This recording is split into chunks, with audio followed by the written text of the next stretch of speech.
your experience? Or have you been sexually abused? Okay? Have you been raised in a family where there was divorce? Have you been raised in a family where there's been addiction? Have you been raised in a family where your basic needs, your love needs, were not well met, either emotionally or even physically? Okay? Have you been raised where there's been, did I mention divorce? You know, have you been raised where you've had a family member in prison? I mean, there are 10 basic ACEs that were in the original study.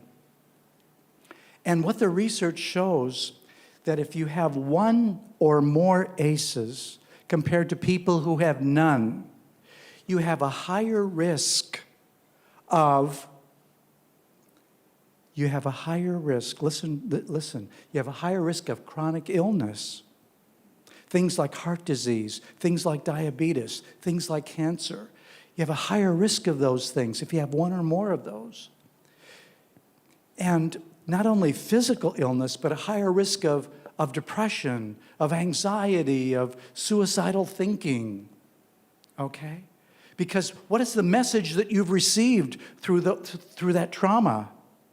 You've received negative messages about yourself that somehow you're not enough. There's something wrong with you. You know, I have the right to do whatever I want with you, and you don't matter. You know, those kind of messages that leave a person without a good, solid sense of themselves. Okay? But then when that happens, what do we tend to do? When we live with pain, do you like living with pain? So what do we try to do? We try to medicate that pain, right? We medicate that pain. And so some of us, you know, we work to medicate that pain. Or some of us eat to medicate that pain. You know, we're good Adventists, right? So we don't do alcohol or drugs, right? Okay. Now, you can talk to me if you want. But the reality is that a lot of us today do that too. You know, in Christian men, including Adventist Christian men, how many of us do pornography? Between 60 and 70%. That's what the research shows. And among women, it's been going up too. Close to 40% now is what the statistics show. So why do we do those things? Because we like doing those things? No, normally what we're doing is we get trapped into that, medicating our pain, okay? And emotions and people, you know, there are people who are addicted to people. I have to be with someone in order to make me someone. You know, we fall into that kind of thinking. And so it's important that we recognize that. Okay, there we go. Okay, now, in addition to that, we all have love needs, okay? We all have love needs. You know, the need for affection and nurture. Now, Hillary's going to have a baby soon, right? Yay, right? Now, when a mama has a baby, when a mother has a baby, how does that mother show affection and nurture from the time that baby is born? Talk to me. Careful with what they eat. Okay. How else? How else do we show? Go ahead. I'm sorry, what? Change their diaper. Well, of course, yes. Of course. But you know, a part of what moms do is they, you know, when the baby's born, and you've been waiting 9 months for this baby to be born, this little girl, right?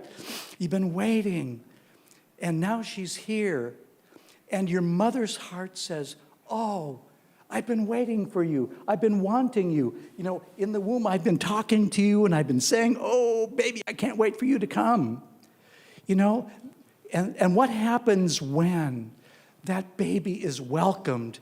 And when you're born, they cut the umbilical cord, and that baby kind of crawls up to your breast and starts nursing, you know, and And there's an exchange of that nutrition, but there's also something else that happens at that moment when that baby is loved and welcomed and fed. And it's called what? What is it called? A bonding. Connection. Okay? That begins being formed between the mother and that baby. And that's foundational for that baby to feel loved, to feel safe, to feel soothed. When the baby cries because they have a dirty diaper or they're hungry and you come as a mom, that baby experiences you soothing them and they stop crying and they start nursing or their diapers change and they feel good and they can start playing again or whatever. Their needs are met, okay? And so affection and nurture. Now, are there some mothers who get pregnant and they have a hard time welcoming their baby? Take my precious, precious wife, Beverly. She was a victim of having been molested. Her mother even rejected her from the womb. She tried to abort her as a little baby in the womb, okay? She had all kinds of trauma like that. Molested at the age of 3 or 4 and all of that. So when some young man came up to her when she was 13 and said, "You can't get pregnant when you have sex," she believed him and got pregnant at age 13. Now, do you think she wanted to be pregnant at age 13? No. Okay? And so when you have those kinds of things, or if a child is a victim of rape or incest or whatever it may happen to be, those mothers aren't sure they want to be pregnant or have that baby then. And so they don't get the welcome that you're giving your little one,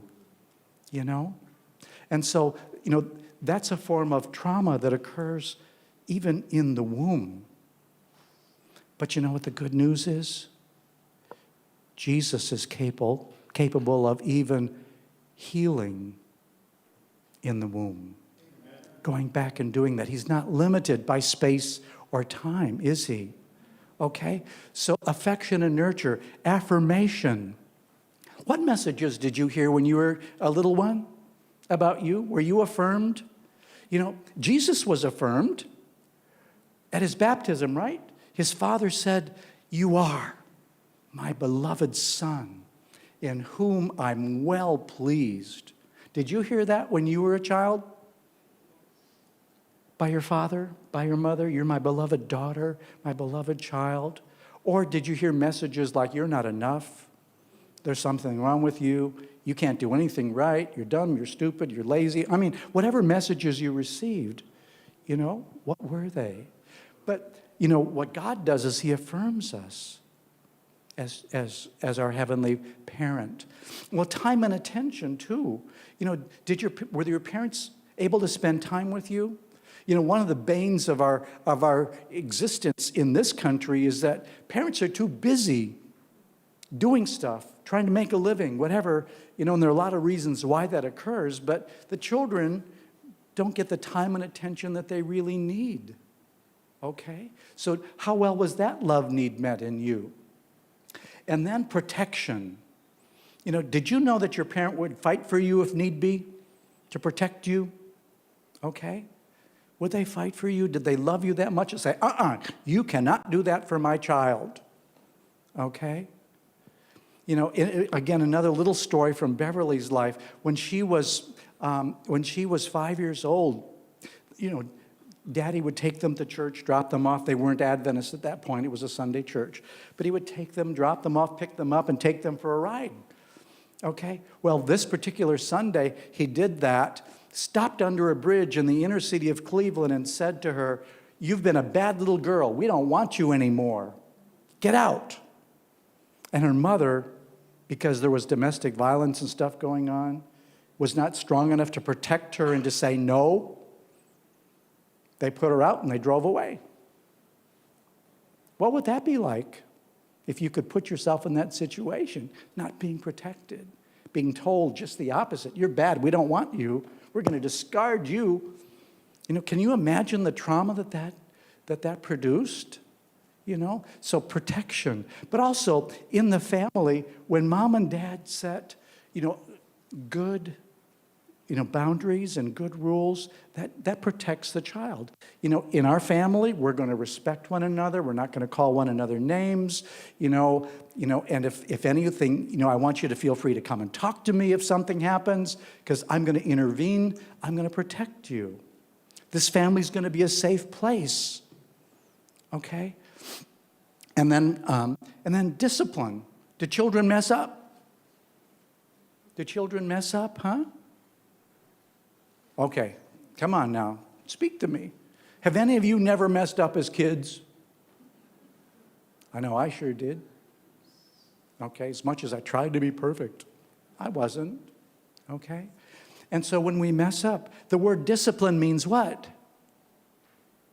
To disciple, to teach, to use it as a learning opportunity rather than an opportunity to beat somebody up. You know what I'm saying?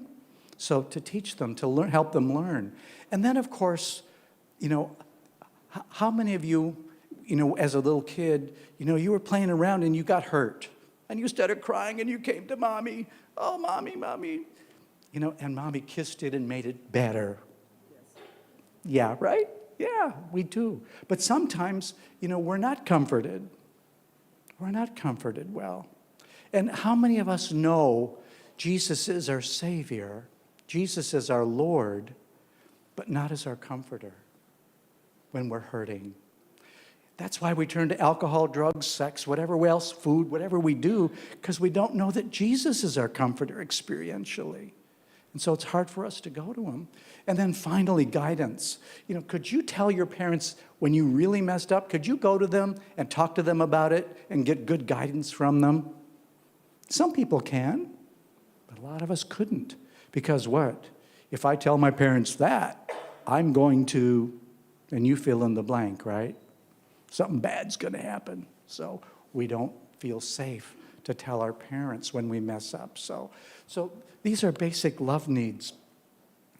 So there we go. So what happens when our basic love needs are not met? We live in our family of origin, our family system, with dysfunctional messages. Okay? And I want you to, again, think about your own story here. What messages did you live life by in your family of origin? Again, we're setting the stage here to talk about what during the church service? Anyone know?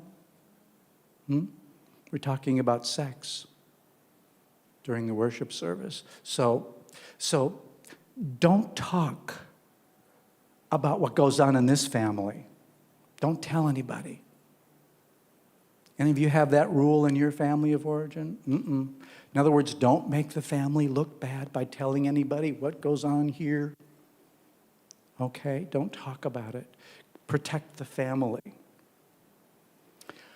When a child is really, really hurt, do they need to talk and process that pain in order to heal? We do. We absolutely do. But don't talk means, keep it inside, stuff it away. Don't feel the pain. Don't process the pain, which we have to do to be healthy. Okay? And if you start sharing your feelings with me, what is that going to do? It means I have to start processing my pain too, and I surely don't want to do that.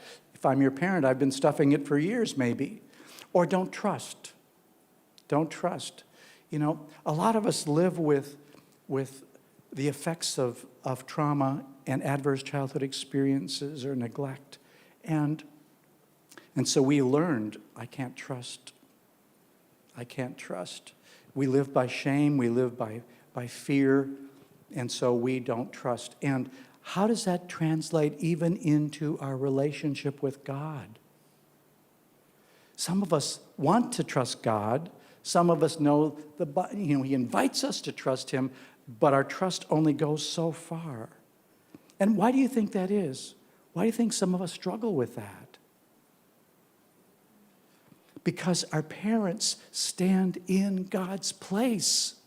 And whatever our experience of our parents were, we tend to transfer that onto God. Okay? That's why it's important for us to be on our own journey of healing, so that we can take our parents off the pedestal that they've been on and begin really exploring our relationship with God, our faith, ourselves. Okay? So this is important. Or, be good, be a good little boy, be a good little girl, be perfect. I internalized those beliefs myself because that's what my family expected me to be. And I went away at the age of 13. I was raised on a farm with 9 sisters and 5 brothers. Large farm family. We were a Catholic family. Parents didn't believe in birth control, right? Until after number 15, my mom went to the doctor, and the doctor said, "Betty, you better not have any more kids because your body just can't handle it." Okay? And so she went to the priest, and she told the priest, "The doctor says, I shouldn't have any more kids." And the doctor said, "Bless you, Betty, I think you've done your job by now. You can go ahead and use birth control." So, but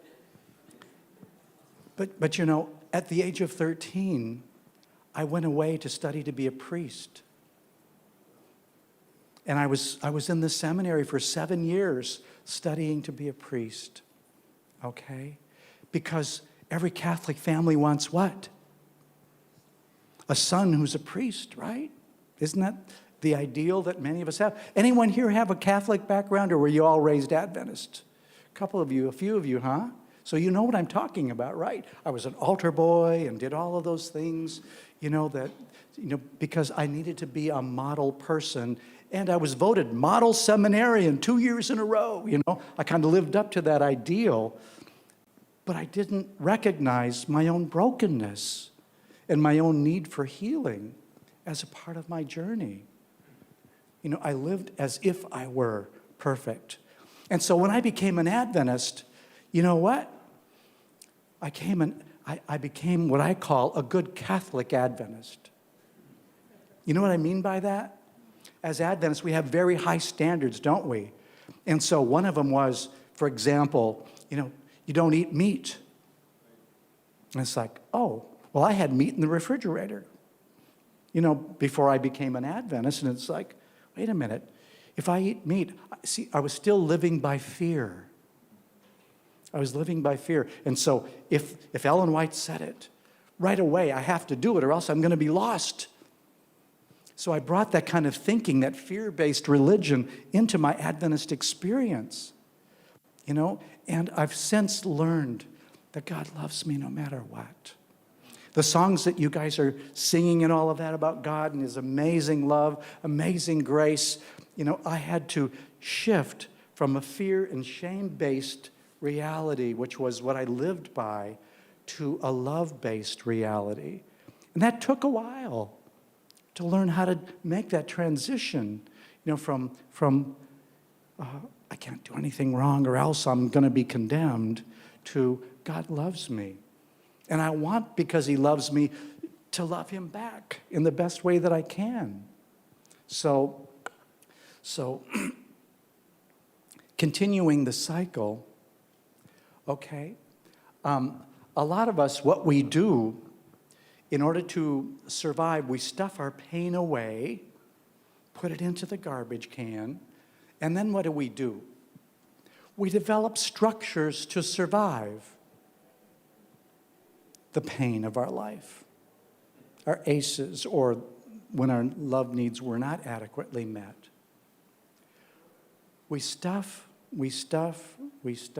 in the garbage can, but our survival mechanisms, and I wonder how many of you can relate to these survival mechanisms.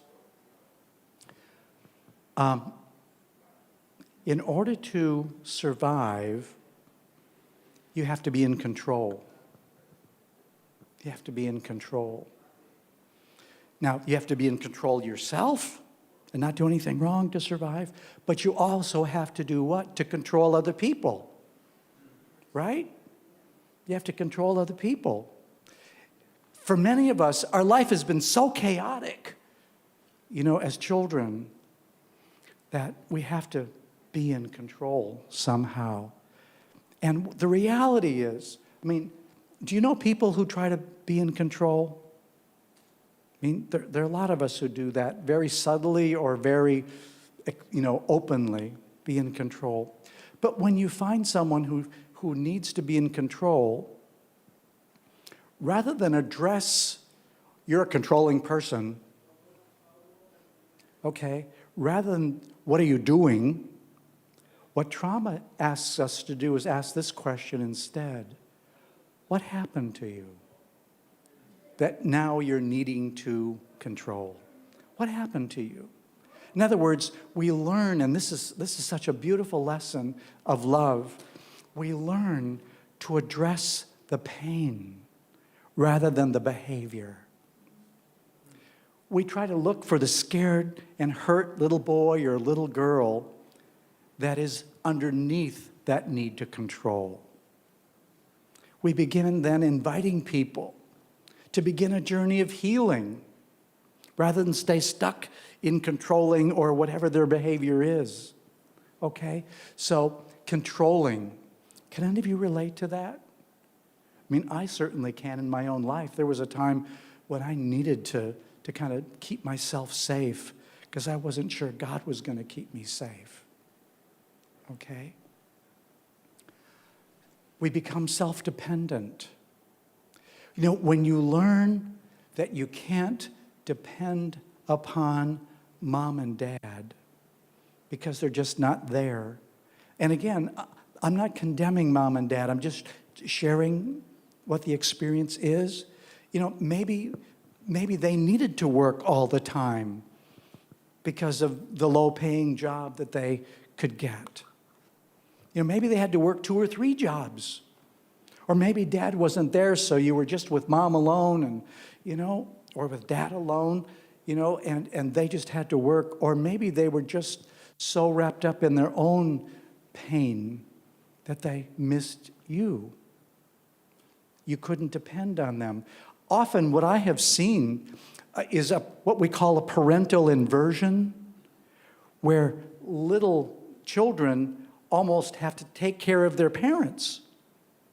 Now, I'm not talking adults here. I'm talking about children. Okay? I can remember one time working with this woman, and she was 5 years old when her mom said, do you think I should get pregnant again? Can you imagine a parent asking a 5-year-old, should I have another baby? Well, and what do you think she said? Little Helen said, no, because I don't want anyone else to be brought in with the experience that I'm having. But do you see the parental inversion there? A little child being asked to make adult decisions. Or in many dysfunctional families, what happens is that if the parents are not healthy and able to really love their kids the way they need, the children form a little subsystem, okay? And often you have one of the older children who is put in the position of caretaking the younger children. They're the ones who do the cooking and they iron the clothes and make sure that they get to school and all of that, because mom and dad are not, for whatever reason. Again, we're not condemning mom and parents in this. Please, I don't want to get that message. Most of our parents do the very best that they feel that they can do. But they only got, I want to give you this analogy. What does Bethlehem mean? What? House of bread, right? House of bread. So you needed bread, a full loaf of bread. Your mom and dad needed a full loaf of bread from their grandpa and grandma. But all they could get is a slice because that's all mom and dad had to give. And you needed a full loaf of bread from them too, but all mom and dad had to give you were the crumbs. That's all they had to give. But where can we go to get a full loaf that we need? Bethlehem. House of bread. Who was born in Bethlehem? Absolutely. Jesus was born in Bethlehem. Okay? And we can find, this God who will supply all of our needs, even though mom and dad couldn't. But sometimes we just don't know how to come to him, We don't know how to come and get our needs met by him. So some of us become performance-oriented. What does that mean? It's like, if I perform well enough for you, whether it's at school or whether it's at home or whether it's through working hard, if I perform well enough, then can relate to that? Then you'll love me. If I perform well enough. For example, how many of you, got the message from your parents that you need to do really well in school, right? You need to do really well in school. And so you come home with a B rather than an A. And what do you get? What's wrong with you? Why'd you get a B? You didn't work hard enough? What's wrong with you? Performance, we're sending the message of performance. I'm not happy with you unless you excel. Okay? Unless you excel. So performance-oriented, where love is conditioned based upon your performance. Okay? Again, how many of you can identify with that? Now, children who've been really, really hurt, learn to live as a victim. They learn to live as a victim, okay? And they develop kind of a victim mindset, something that says something like, poor me, ain't it awful? Do you know about birth order at all? Some of you do. But normally, firstborn children, I'm secondborn, firstborn children take on the characteristics, the unresolved issues, normally of the father. Firstborn. Any of you in here firstborn? Yeah. Unresolved issues of the daddy. I have an older sister, okay? I have an older sister, and she's up now in her 70s. And my dad was a very, very heavy drinker. And my dad, he was the one who was in control. He told mom what to do, what to wear, what to do. He was in control. He told all of us what to do. Okay? Very much in control. Now, my older sister, in her old age, she's drinking heavily just like Dad. She is, unfortunately. And she manages things. She's in control, just like Dad. I'm number 2, like Mom. Okay? Mom had no voice. Mom was a victim in the family. Whatever Dad said, okay, I'll do it. Okay? And I can remember on my journey of healing, when I first began my own journey, someone came to me who cared about me, a coworker, and he said, David, do you know that you have a problem with self-pity? And how did I respond to that? Did I say, oh, yes? No, I didn't say, oh, yes. I said, really? Because often we don't see things about ourselves, do we? Other people, we also need safe people who love us enough to share with us what they see. My coworker saw something I didn't see, but he also said this, here's a book about self-pity. I want you to read it, and see what you see. I said, okay. I read that book, and man, I saw myself. It's like, oh, I guess I am like my mom, number 2. But what those give us opportunities to begin healing, to begin growing.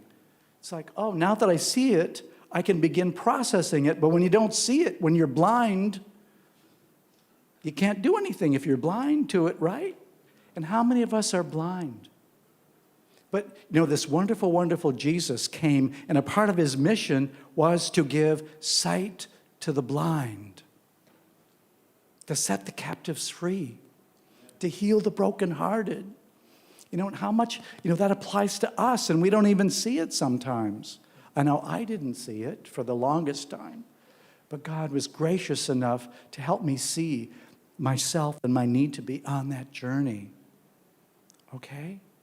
So, now, one of the things about victims is, what do you think the payoff is for being a victim, for living as a victim? Not having a voice. What do you think the payoff is? We don't do stuff unless there's some kind of payoff, right? What do you think the payoff is for that? I know for me, the payoff was this. If I'm a victim, life just happens to me. Other people can make the decisions for me. I don't need to take responsibility for my own life and my own decisions. Life just happens, And God wanted me to grow to the point of taking responsibility. And, I can remember even in ministry, Beverly and I have been in ministry now for many, many years, and I would ask God, doesn't this sound holy? I would ask God, Lord, where do you want us to go in ministry? Because, God had us move around like pastors do, a lot of different places. Should I accept this call, or should we go here, or should we go there? Lord, what do you want me to do? Doesn't that sound holy? Right? And certainly, we need to be open to asking God for direction in our lives. But God knew that I was asking that question from a victim point of view, not from a healthy point of view. So you know what God told me? You decide. Whatever you decide, I know you love me as best you can, but you decide. Because He wanted to empower me to grow. He wanted to empower me to grow. So, you decide. So I decided. I began growing. But victims also then become victimizers. There's that victimizer cycle. A lot of people in prison, have been victimized, and then they took advantage of other people. That cycle we often see. Well, some people learn that in order for them to survive, they have to fight. Any of you raised in a situation where, you were maybe bullied or whatever it may happen to be, and you learned that you had to fight to survive, okay? That's my wife. For her to fight, to survive in her family, Beverly had to fight. But what happens is that became her automatic response. It was wired into her brain to fight. So when we got married, okay, you laugh, huh? But that was her, why are you fighting about this, And I was more of a conflict avoider, just the opposite. I didn't like to fight. So how do you think that turned out in our marriage, huh? We had to work through that dynamic with each other. Okay, so some people fight and some people avoid conflict because we're afraid of it. It was so much in our family that, I don't want to live that way. Okay, I see you guys. I see you guys there, okay. Or some people become a noble martyr. I'm divorced. My first marriage lasted 12 and a half years. And in that marriage, my wife, just think about the cycle now for a moment. Who do you think I would marry if my issues are, if I'm like number 2, who am I going to be likely to marry? Especially if I'm unhealthy and I haven't grown yet, which I wasn't. I'm going to marry someone like my dad. I married someone who drank and used drugs, and I was working in the field of addiction recovery at the time, and it's like, oh no, what's going on here? I didn't know it when I married her, but that is what she turned out to be, okay? And I didn't know what to do with that. By God's grace, she got into recovery, and that started me on my journey of recovery, right now. How many of you know about a program in the North American division health ministries department called Adventist Recovery Ministries. Any of you heard of that? Adventist Recovery Ministries? Do you know that our church has a Christ-centered 12-step program? We do. I'm the coordinator for the NAD of Adventist Recovery Ministries because I've been working on recovery for over 40 years now. I facilitate a meeting 8 o'clock Tuesday nights, or 7 o'clock Tuesday nights, Eastern time, okay, which would be 6 o'clock your time. You know, a 12-step meeting, you know? And so this noble martyr thing, so people would sometimes come up to me in my first marriage and say things like, how do you put up with your wife like that? And I would say, oh, you know, God just helps me with that. You know, kind of that noble martyr kind of thinking, you know. Yes, I am quite a guy, am I not? Do you see the dysfunction in that? Okay. And then, of course, when we're not comforted, we get into our own addictive behavior of some kind or another, you know, the way we have talked about. Or codependent behavior, where we need to take care of everybody else. You know, we need to fix them. You know, we get into caretaking rather than caregiving. And that's not really helpful to people. We don't empower people that way. Or these two go to church often. You know, we become judgmental of others. You know, you're not doing it the way I would do it. There's something wrong with you. So we put ourselves up here, other people down below us, you know, or self-righteous. You know, look at me, you know, I do everything just right. You know, those are, believe it or not, those are survival mechanisms. Now, I want to ask you this. What message do our survival mechanisms give God? What message do our survival structures, those things that we do to survive, what message do they give God? I don't need you. Wow.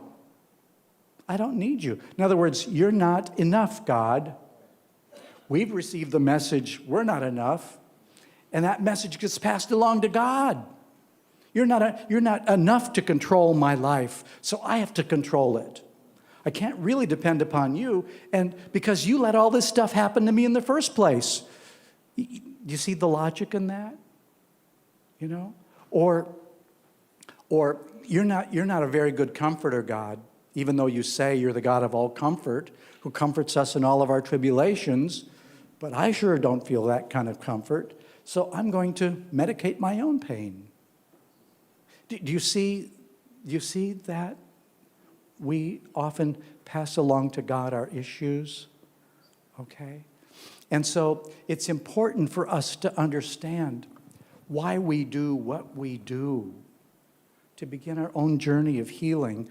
And you know what? Families provide that opportunity for us to heal, or just the opposite, to even get more broken, depending on how we do it.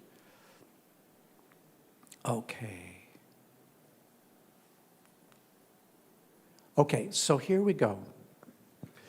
We start, you know, with we start with the needs of children, and we start with what we put in the garbage can, what we do to survive. Okay? We see our dysfunctional family system messages: don't talk, don't feel, don't trust, be good, be perfect. And then we build these structures to survive. Okay? Now, if a person is living that way, who do you think they're going to be attracted to? Who are they going to be attracted to if they want to marry someone? What family system theory says is this: you're going to be attracted to someone who is as well differentiated or as healthy as you are, or as unhealthy as you are. Okay? Now, that lack of health may look different. An addict may marry a codependent, someone who feels like they can fix them and control them and, but it's not going to be any healthier. Even though they may not drink, they still are living out that dysfunction. Okay? How many times are people who are immature, let's say an immature child, marries a mother figure, someone who he thinks can take care of her, or just the opposite. She marries a knight in shining armor, not someone who is her equal emotionally. Okay? There's this lack, but again, that's very, very predictable that we're going to marry someone about the same level of emotional health that we are. And what I mean by differentiation is this, that I have a solid sense of my own value and worth. I know I'm loved by God, and I have chosen to love myself too. And I'm not giving anyone else the power to determine my value and worth. So you get to say about me whatever you want to. I can't manage or control that, but I'm hanging on to myself and my sense of value and worth as a child of God. I know what He says about me, and I'm going to choose to believe that, not what anyone else says about me. By the way, just a quick question. If you received demeaning messages about you, you're not good enough, you're not valuable enough, there's something wrong with you, are those things true or not? They're not. Okay? So if they're not true, what are they? Lies, right? Who's the father of lies? John 8:44, right? So it really comes down to, am I going to believe the father of lies and someone who's telling me those things, or am I going to believe God? And unfortunately, what happens in a lot of families is the children, if these things happen to them young, their brain gets wired to believe these lies and to function in these kinds of negative, self-destructive ways. Okay? That's what they believe about themselves, and it's wired into their brain.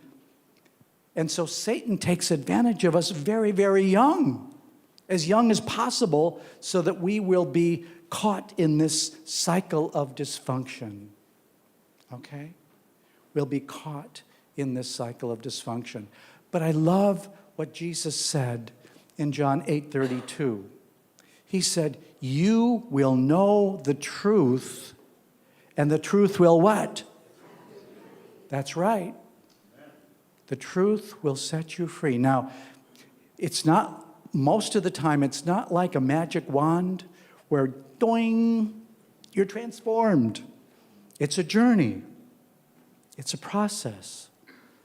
But if you allow God to lead you on the journey and in the process, okay, and you find safe communities. So let me just ask real quick. We have 3 minutes and 6 seconds left. Is the Hinsdale Fil-Am Church a safe place for you to be you? To share your journey and your story and your brokenness with somebody else? I mean, do you guys have prayer meeting? Yes. What day is it? Wednesday? Could in prayer meeting, could you get up and say, "Pray for me, brothers and sisters, because I'm really depressed and I'm thinking about committing suicide"? Could you do that? Or, "Pray for me because I'm struggling with pornography"? Is it that safe that you could say those things and not be judged and condemned, but be embraced and say, "Here, let me walk this journey with you. Here are some resources where you can go to get help for pornography"? Do you know that our church has pornography recovery resources available? Do you know that? North American Division?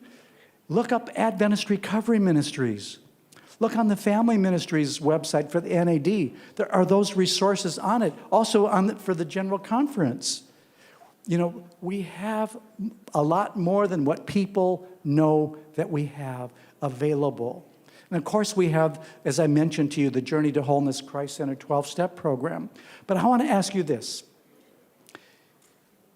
The healthier this church becomes, the more that you have small groups where people can talk and heal and grow together, you know, the more you have that. Maybe your Sabbath schools can become that. The more you can do that, what's going to happen to the community around you when you go to them and say, here's something. If you're experiencing domestic violence in your family, here's a resource. Here's a place you can come.